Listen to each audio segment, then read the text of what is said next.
The morning fog rolled low across the pasture, curling around the fence posts like a warning whispered by the land itself. Merle hadn't planned on coming out this far today, but something had tugged at him before dawn, an old farmer's instinct that never really fades, even when the bones ache more than they used to. As he crested the small rise on the north edge of his property, he stopped dead in his tracks. There, in the middle of the field, sat a rusted metal cage. Inside it, curled tight and trembling, was a newborn mustang foal. And standing guard beside it was her, Tamarack. He'd seen her before, wild, proud, untouchable. A flame-colored mustang mare that ran like the wind itself, usually just a blur against the hills. Now she stood completely still, her chest heaving, eyes locked onto his with something far more human than fear. She didn't bolt. She didn't charge. She just watched. The foal let out a weak, broken whinny. Merle stepped closer, the air around him thick with dread. This wasn't a hunting trap. This cage had been welded. Someone had put that baby in there on purpose, and left him to die. Merle dropped to his knees beside the cage. The smell of old rust and damp hay hit him hard. The foal's eyes met his, wide and helpless, like he was begging for something Merle wasn't sure he had left to give. He reached through the bars and gently touched the colt's nose. "Easy, little one," he murmured. "I got you now." But even as he spoke, a deeper ache throbbed in his chest. Memories of Lorene, his late wife, flashed through him. She would have known what to do. She always said horses had hearts like people, and now, more than ever, he believed her. He stood up, jaw clenched, and rushed back to his truck. Tools, whatever he could grab. A crowbar, a hacksaw, an old hammer. The sky was turning darker now, clouds gathering with unnatural speed. Rain started to fall, slow and steady. Back at the cage, he started working. Each strike of the hammer echoed like thunder across the empty field. Blood from his knuckles mixed with rust and rain, but he didn't stop. Tamarack didn't move either. She just stood there, eyes never leaving his, as if measuring the man her instincts had chosen to trust, for one reason only she knew. Finally, the last bar snapped free. The cage door fell open with a heavy groan. The foal didn't move at first, but Tamarack stepped forward and nuzzled him gently. Encouraged, he stumbled out on shaky legs. Merle stepped back, panting, his arms burning. Then Tamarack did something he would never forget.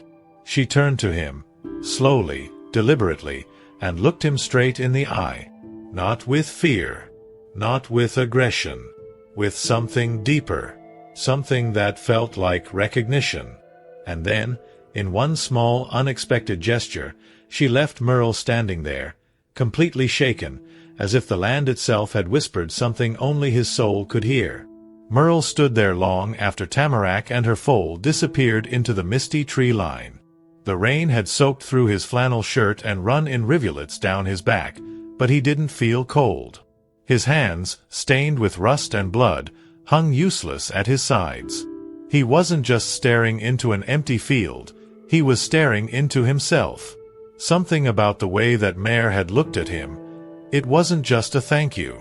It was like she saw every wrong he'd ever done and still decided he was worth trusting. That kind of grace hurt more than judgment ever could. Back at the house, the silence was thick. He tossed his tools on the porch and wiped his boots before stepping into the kitchen, but everything felt off, too still. The photograph on the counter hadn't moved in years. Lorene, sitting on the fence, laughing with her hand on Tamarack's mane, long before the mare had gone wild. She was the one who'd named her. Tamarack trees turn gold before they let go, she'd said. That's what she reminds me of, wild and golden and not ready to let go. Merle had scoffed at the sentiment back then. Now, it felt like prophecy. He poured himself a cup of coffee, but it tasted like ash. The house hadn't felt like home in years. Not since Lorene passed. Not since Emily left and never came back. Their daughter had always felt like she was living in her mother's shadow, and Merle had never been the kind of man to make space for delicate things like feelings. His love came in quiet gestures, a barn fixed, a horse fed, a door left unlocked. But none of that mattered to a teenage girl searching for connection. She wanted his words, his attention. He hadn't realized it until it was too late. That same helplessness he felt watching Emily walk down the driveway with a suitcase was the same he'd felt this morning looking into the foal's eyes. That's what cracked him open. He wasn't just saving a horse. He was trying to undo a failure he could never forgive. He rubbed his temples and sat at the kitchen table, listening to the rain on the roof like it was telling a story he wasn't ready to hear. Maybe Tamarack had come back for a reason. Maybe the foal being caged on his land wasn't a random act. Maybe it was a sign. Later that day, just before dusk, he saddled up his old gelding, Jasper, and rode back out toward the edge of the property. His eyes scanned the woods where Tamarack had disappeared. He wasn't expecting to see her again, not so soon, but something gnawed at him. The cage wasn't just cruel, it was deliberate. Someone had carried it out there. Someone who knew where the wild horses ran. And whoever it was, might not be finished. Merle didn't have answers, but he had instincts. And they were screaming at him that something was coming. As he turned Jasper back toward home, a low crack echoed through the hills, like a tree branch snapping under weight, but sharper. He stopped, listening. Nothing. Then again, the same sound, closer. Jasper shifted beneath him, ears twitching. Merle's heart picked up pace. He'd heard that kind of sound before. Not from animals. From traps being reset. Merle didn't sleep that night. The rain had stopped, but his mind wouldn't. Every creak of the old house, every gust of wind against the windows, felt like something, or someone, was just outside. He sat by the fireplace with a blanket over his shoulders and the old rifle across his lap. Not because he was scared. He was past the age of fear. What he felt now was worse. The slow return of an old instinct, one he hadn't needed since his younger days when rustlers still tested boundaries and fences got cut in the night. By sunrise, he was already back on Jasper, this time with a thermos of coffee and his eyes sharper than they'd been in years. He rode along the edge of the woods where the sound had come from the night before, his ears straining for anything unusual. Birds chirped like nothing had happened. But nature had a cruel way of hiding things in plain sight. He dismounted when he spotted something half buried near the base of a tree. Wire. Thick, coiled, and recently handled. Kneeling down, he pulled at it gently, and what emerged turned his stomach. Another trap. Bigger. This one wasn't for a foal. It was for Tamarack. He stared at it for a long time. Whoever set this knew what they were doing. This wasn't some cheap snare, it was industrial, designed for strength and speed. He ran a hand over his stubble, heart beating louder than he cared to admit. Someone out there wanted Tamarack badly enough to trespass, build cages, and set lethal traps on another man's land. But why her? She wasn't a typical wild mare. She was legend in those hills. And maybe that was the point. Maybe someone saw value in breaking the wildest spirit left running free. Merle stood and scanned the tree line. No movement. No sound. But something was wrong. The air itself felt heavier, like it was waiting. He didn't touch the trap again. Instead, he took out his phone, something he rarely used, and snapped a photo. He needed proof. If this turned into something bigger, he'd need more than just a gut feeling and an injured colt. As he tucked the phone away, he caught a flicker of movement behind the brush, a figure, just for a second, then gone. Too far to identify. But it was enough to send adrenaline surging through his veins. That night, he locked every door and window in the house. Something he hadn't done in years. He poured a glass of bourbon and stood at the window, watching the dark fields. The photo of Laureen still sat on the kitchen counter, untouched, her eyes frozen in joy from a day long gone. "What would you do, Laure?" he whispered. "Would you go after them?" He closed his eyes and saw Tamarack again, standing in the rain, staring at him with something between trust and warning. She was out there, and whoever had come for her would likely come again. Then, just after midnight, Jasper let out a sharp, startled whinny from the barn. Merle froze. Not because of the sound, but because it wasn't alone. A second noise followed. A heavy metallic thud, the sound of a gate being unlatched. Merle was at the door in seconds, barefoot, the rifle in his hands and his breath shallow. The night outside was dense, the kind of black where the land swallowed everything. Sound, light, even time. He moved quickly across the yard, ignoring the cold seeping into his bones. Every step between the porch and the barn felt longer than the last. When he reached the door, Jasper's frightened snort echoed again, and Merle felt it in his chest like thunder. He raised the rifle slowly and pushed the door open with the barrel. Inside, nothing moved. The familiar scent of hay, leather, and old wood grounded him for a moment. Jasper stood in the back stall, eyes wide and body tense, sweat glistening on his flanks. Merle whispered softly to calm him, stepping closer. Then he saw it. The side gate of the barn, usually latched tight, was open. The latch hung loosely, swinging slightly from where it had been undone, not broken, not kicked in, opened. From the outside, someone had been there. Maybe just minutes ago. He stepped out through the open gate, his boots now wet from the morning dew and churned soil. At first, he saw nothing. But then, down by the fence line, tracks. Not animal. Boots.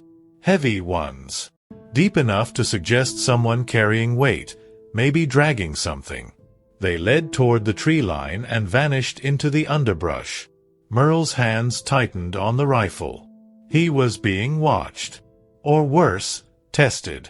Whoever this was didn't just want the horse. They wanted him to know they were close. They wanted to rattle him. Back inside, Merle bolted the doors and turned off every light. He sat in the dark, his heart racing. This wasn't about rustling.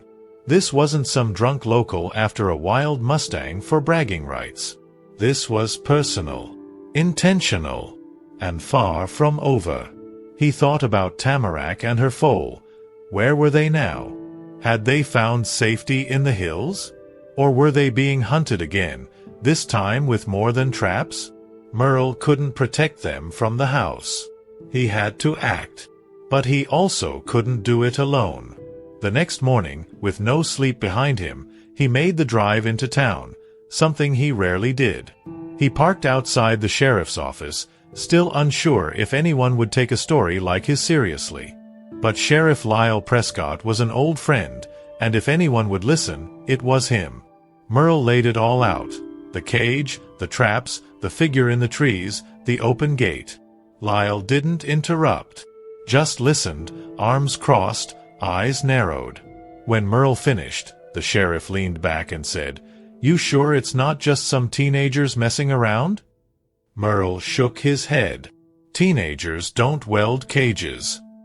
Lyle sighed, rubbed his temples, and finally nodded. "All right, I'll come out tomorrow. Take a look myself." It wasn't much, but it was a start. Merle left the office with a sour taste in his mouth. The threat was real, and Tamarack was still out there, wild, wounded, and likely being tracked. As he started his truck, he caught his reflection in the rear-view mirror. Tired eyes. Jaw set. Whatever this was, it was getting worse. And something deep in his gut whispered that the past wasn't done with him yet. Morning came cold and colorless. The sky stretched out like an old bedsheet left in the wind too long. Merle was already out riding the back edge of his land, following the faint memory of boot prints that had haunted him all night. Jasper's hooves sank into the damp soil, slow and cautious, as if the horse sensed something unnatural nearby. Near the old irrigation ditch, Merle pulled the reins and stared. Someone had left something in the dirt. A long, black feather, tied with red twine to a jagged piece of wood, driven deep into the ground like a ritual stake. It wasn't a trap. It was a message. Hanging from that same stake was Jasper's bridle, the one Merle had left safely inside the barn 2 nights ago. His pulse thumped hard in his throat. Someone had entered his barn again, walked his land without fear, and left a symbol behind. Not for a horse, for him. It wasn't just trespassing. It was deliberate. And it wasn't just a threat. It was a challenge. The kind that reaches under your skin and settles deep in your gut. Whoever was doing this wanted him to feel hunted. Wanted him to feel small on his own land. By midday, Merle stood across from Sheriff Lyle Prescott in the quiet hush of the county office. He laid out every piece: the welded cage, the traps, the open gate, the feather, the bridle. Lyle listened without interrupting, but his silence said more than his words could. "You really think someone's targeting you?" the sheriff finally asked. Merle didn't blink. "I don't think. I know." Lyle promised to come out and look around in the morning. But as Merle stepped out into the pale afternoon, he knew one thing for sure. By the time help arrived, it might already be too late. That evening, Merle sat on the porch, rifle across his lap and the wind whispering through the trees like voices from another time. He thought of Laureen's old stories, about wild horses that carried more than blood in their veins, about spirits that moved through hooves and breath, about grief that calls to the living and the dead. He used to dismiss those tales. Not anymore. Tamarack had looked into him, chosen him, and now someone was trying to break that bond. Maybe not just for sport, maybe for something darker, something rooted in control. Then, as the sky turned the color of steel and the first stars began to flicker above the hills, it came, a low, stretched whinny. Familiar, soft, and distant. Tamarack. Alive. Reaching out. Merle stood up, heart quickening. But before he could move, another sound answered hers. Deeper. Not a horse. Not natural. And in that moment, standing on his porch with the wind crawling up his spine, Merle knew this wasn't just about the horses anymore. The next morning came with a silence that felt unnatural. No birdsong, no wind, just the kind of heavy stillness that made a man's instincts itch. Merle had barely slept. He kept replaying the sound he heard the night before, the low, unnatural call that answered Tamarack. It hadn't come from any animal he knew. It was slower, deeper, almost intentional. He rode out early, rifle strapped to his back, following the ridgeline behind the barn. As the sun began to rise, casting thin beams of light through the pine trees, he saw movement. Not a deer. A man. Merle slowed Jasper and crouched low as he dismounted, stepping carefully through the brush. The man stood about 50 yards ahead, near a split tree. He wore a faded jacket, a wide-brimmed hat, and boots caked in dried mud. In his hands, binoculars. He wasn't lost. He was watching, waiting. And when he turned, just slightly, Merle saw what he feared most. He recognized the face. Not fully, but enough. It was someone from years ago. A face he thought he'd left buried with a part of his past he never talked about. A name Laureen had once whispered, afraid, Jud Crawford. Jud had been trouble even back then, wandering between ranches, trapping wild game, claiming to be a conservationist when all he really cared about was control. He believed wild horses were property waiting to be claimed. And now, here he was, back on Merle's land, older, but with the same cold fire in his eyes. Merle stepped forward. "I don't remember inviting you," he said, loud and firm. Jud turned slowly, no surprise on his face, like he'd expected Merle all along. "Didn't think you'd still be here," Jud said. "Didn't think she'd come back either." He didn't have to say who. They both knew. The air between them thickened. Merle tightened his grip on the rifle strap, but didn't raise it. "You stay away from her," he warned. Jud smiled, a thin, crooked thing. "You think she's yours to protect? That's not how nature works, old man. You can't tame what doesn't want to be saved." Then, without another word, Jud turned and disappeared into the trees, silent as smoke. Merle stood there for a long time after, fists clenched, stomach sick. The past wasn't just back, it was hunting again. And this time, it had a target. When he returned to the house, the porch felt colder than usual. The woods behind him seemed to shift with unseen eyes. He sat down hard in the old rocking chair, heart pounding with more than fear. It was anger now. Regret. He should have driven Jud off this land years ago. He should have listened when Laureen said the past always finds a way back. And now Tamarack, her foal, and everything Merle still cared about was under threat. He looked out over the hills, whispering like a vow, "You come for them again, and I swear you'll regret it." Merle didn't wait for another sign. By the time the sun touched the treetops, he was already back in the woods, retracing the paths he knew better than the lines on his own palms. Every step felt heavier now, like the land itself had turned cautious. He moved slower, eyes trained on the forest floor, checking for snare lines, broken branches, anything out of place. And there it was, another trap. This one was newer, cleaner. Industrial-grade steel, half buried beneath a layer of pine needles, with a scent of oil still fresh in the air. It was set less than 200 yards from where Tamarack had last been seen. He crouched beside it, jaw tight. This wasn't hunting. It wasn't even capture. This was a campaign. Jud wasn't just setting traps at random. He was closing in, creating a perimeter, a net. And Tamarack, proud and trusting, was walking straight toward it. Merle disabled the trap, carefully dismantling the tension springs, and then buried it deep in the dirt. One less threat. But how many more were waiting? And how far was Jud willing to go this time? Something told Merle this wasn't about horses anymore. It was about dominance. About history. About unfinished business.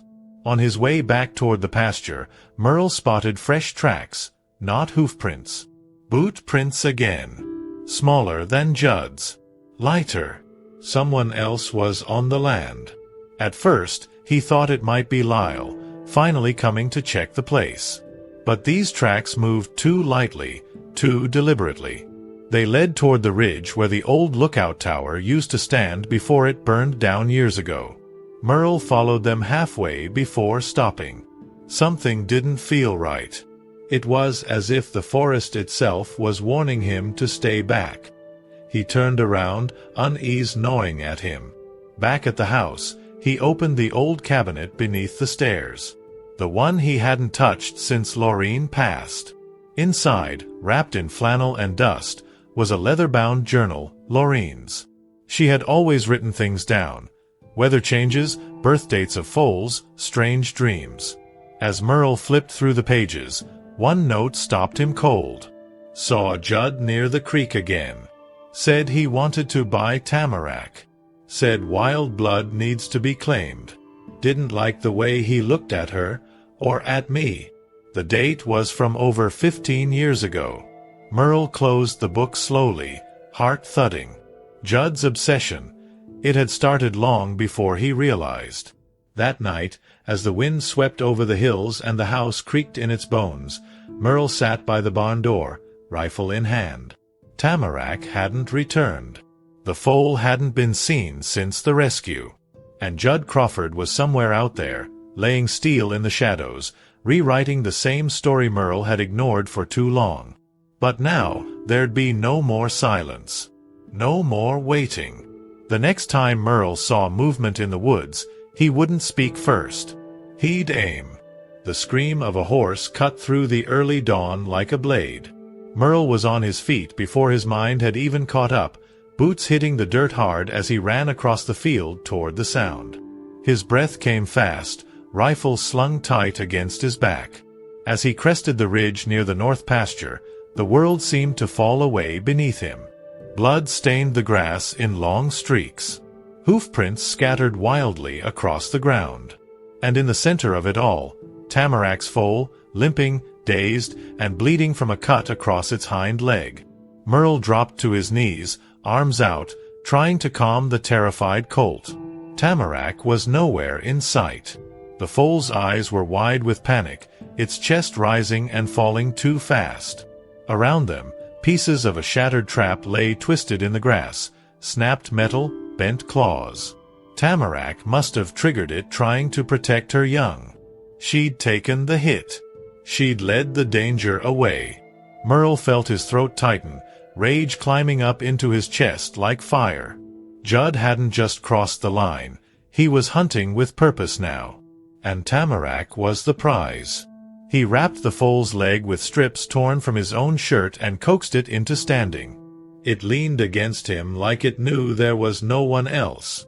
Merle guided it slowly back to the barn, casting nervous glances toward the trees with every step. The silence around him wasn't peace. It was the kind that came before something broke. He locked the barn doors behind them and laid fresh straw for the foal to rest. Then he checked his ammo, loaded the rifle, and headed for the one place he swore he'd never go back to, Jud's old trapping grounds near the southern ridge. The path there was overgrown now, but Merle remembered every inch of it. The trees seemed darker, the shadows heavier. He moved like a man walking into the center of something he'd spent years trying to forget. At the edge of the ridge, he found it, a clearing filled with steel, snares, cages, tools of cruelty laid out like trophies. And there, standing with his back turned, was Jud. "Come, Sil." Like he was waiting. "You followed her too long," Merle said, voice low, steady. "Now you're gonna find out what it means to be hunted back." Jud didn't flinch. He turned slowly, eyes cold. "She was never yours. Wild blood don't belong to anyone." But Merle wasn't listening anymore. He'd seen the blood in the grass, the fear in the foal's eyes, the cost of silence. He raised the rifle, not shaking, not hesitating. This wasn't about revenge. It was about ending a pattern, about breaking a cycle before it swallowed what little was left. And in the space between breath and trigger, the woods held their breath with him. The clearing seemed frozen in time. Jud stood like a statue among his traps, eyes narrowed, hands just hovering above his belt. Merle didn't blink. The rifle was steady against his shoulder, barrel aimed center mass. For a long moment, neither man spoke. Only the wind moved, brushing through the pines, rattling the loose metal in Jud's camp like distant bones. Then, Jud's lips curled into a smirk. "You really think you can stop this? Stop her from being taken?" he said, stepping slowly to the side. "You don't get it, Merle. That horse, she was always meant to be mine." "You're wrong," Merle said quietly, his voice tighter than the trigger beneath his finger. "She's not a trophy. She's not a symbol. She's not yours. She's free.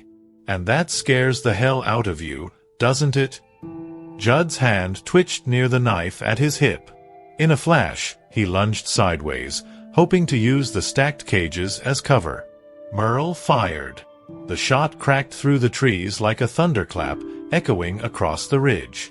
Jud dropped hard, clutching his leg, cursing through his teeth.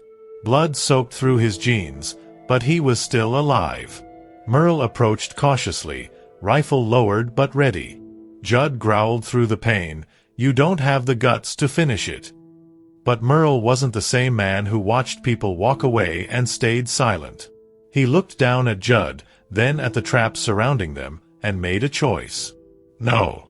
But I do have the guts to make sure you never come near her again." He grabbed Jud's keys and radio from his belt and tossed them into the fire pit nearby, then began smashing the cages, one by one, until the clearing looked nothing like it did before. By the time the sheriff arrived, guided by the echo of the gunshot and Merle's call, the sun had begun to fall behind the hills. Lyle took one look at Jud, groaning, bleeding, disarmed, and shook his head. Damn fool never knew when to quit. Merle didn't speak. He just watched as Lyle cuffed him and called for backup. The ridge was quiet again, but it wasn't peace. It was the aftermath of a storm. The kind that clears the air, but leaves wreckage behind. Merle felt it in his chest. Something old had finally broken. Something even older had survived. As he walked back down the path, rifle slung over his shoulder, a sound broke through the silence. Hooves. Not panicked. Not distant. Just steady, soft steps. He looked up, and there she was. Tamarack. Watching him from the tree line, her eyes locked onto his like before. Behind her, the foal limped forward, heeled just enough to stand. And then, Tamarack did something that stopped Merle cold. She bowed her head. Just slightly. Just once. Then she turned, slowly, and disappeared into the trees. The days that followed moved slower, like the land itself was exhaling after holding its breath too long. Jud was taken into custody, and word spread quickly through the county. Folks had known he was trouble, but no one imagined how far he'd gone.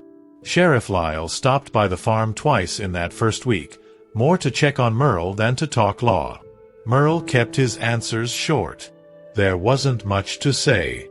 Jud was gone, but the damage lingered, in the soil, in the barn, and deep in Merle's bones. He spent his mornings caring for the foal, now named Ash, after the soot-colored markings that ran along its spine. The injury had started to heal, though the limp would likely be permanent. Merle didn't mind. He understood what it meant to carry old wounds that never quite faded. In the evenings, he'd sit by the fence with a mug of black coffee, watching the hills where Tamarack had disappeared. She hadn't returned.